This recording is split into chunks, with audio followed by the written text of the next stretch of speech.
This morning, the great debate over whether to send kids back to in-person school. For Superintendent Jesus Jara in Clark County, Nevada, which includes Las Vegas, it's not even a question. It's a priority. It's a priority for us to be really looking at bringing normalcy to our children and our families. Since the district switched to remote learning last March, he says they've had 19 students take their own lives. We lost another kid Saturday night. This Saturday. I'm so sorry. The youngest, a third grader, just 9 years old. With virtual learning for nearly a year, Jara says students have slipped academically, lost time with friends, and have no face-to-face contact with teachers or staff who could help them in crisis. It's hard to know why someone takes their life, but do you personally think there is a link between virtual schooling and the number of suicides you've had? I think there's a factor involved in this, yes. I believe so. In what sense? I think that the isolation. I think the kids reaching out. They don't have that vehicle in school right now, and I think there is a factor. I'm not, anecdotally, I believe there is. In rural Washington state, high school junior Lily Villa says her anxiety got worse after in-person classes stopped nearly a year ago. Always have someone physically next to me. I would always have someone I can physically talk to without having to dial their number or text them through Snapchat.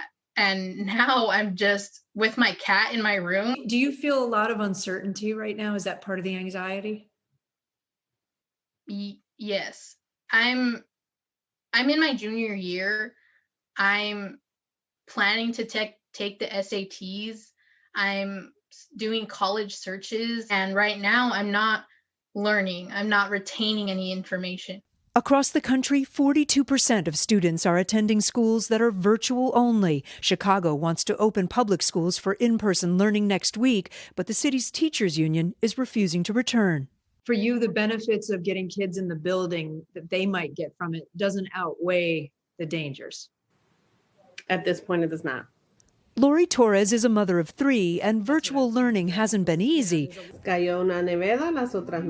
she's also a Spanish teacher for kindergarten through 8th grade. If we move quickly, are we prepared for the damage that it can cause? Are we prepared for how many kids will get sick? Are we prepared for how many teachers and staff members will get sick? Because it will happen. The city points to a study of Chicago Catholic school students back in the classroom that found in-person learning poses a low risk of COVID transmission, even lower than the risk in the broader community. But the union says the Catholic school system is much different than public schools. And they say since pre-K and kids with disabilities went back to public schools, there have already been positive cases at more than 60 facilities. President Biden was asked about the situation in Chicago Monday. The teachers I know, they want to work. They just want to work in a safe environment and as safe as we can rationally make it, and we can do that. Teachers and students waiting for answers as school districts across the nation are tested by a relentless pandemic. A lot of teachers are also asking for vaccinations before they head back inside a school. Lori Torres told me she'd feel a lot more comfortable and supportive if she had both shots. Savannah. Yeah, and Kate, there's a lot of questions about what schools, if they really are super spreaders, how much kids are spreading it at school, how much danger the teachers are in.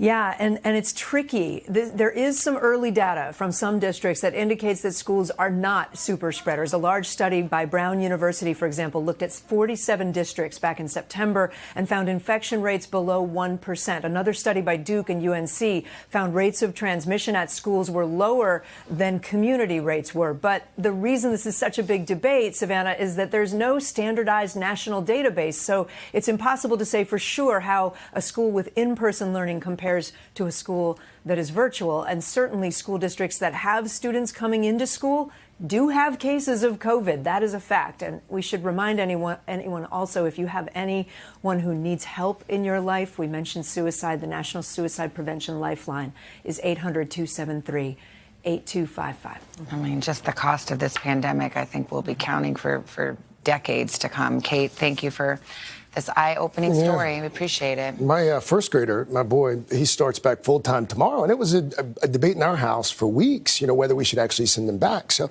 we know that students need to be back in class. We know that, but the balance with teachers who need and deserve to be safe, I don't know how you do it. Is vaccinating so much more urgent? Yes. Got to get it done. But Nick's school right now is closed because there was reports of COVID and some positive cases. So it's tough. Hey, thanks for watching our YouTube channel. Find your favorite recipes, celebrity interviews, uplifting stories, shop our favorite deals, and so much more with the Today app. Download it now.